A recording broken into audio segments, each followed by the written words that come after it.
My name is Darwin Gueglo from Zike Memorial High School. I teach biology. Yes, I'm Elijah Johnson from Zike Memorial High School. It's a very long distance. Yes, everybody coming because of the passion I have for my subject. It took me 3 days to come here. The I-HELP Liberia Project works with Liberian math and science teachers who have boundless enthusiasm but very limited resources. We equip and train teachers not using expensive laboratory equipment that they may not have access to, but rather using common materials available anywhere. We bring volunteer U.S. high school teachers to schools throughout Liberia to share knowledge with Liberian teachers who otherwise have no opportunities to expand their skills.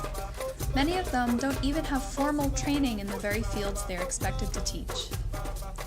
Due to the challenging circumstances, we show these enthusiastic teachers how they can excite students to ask their own questions and learn about the world around them.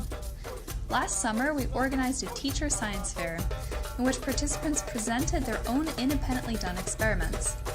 Much of this was quite new to them and will serve as a model for how to guide their students through self-learning.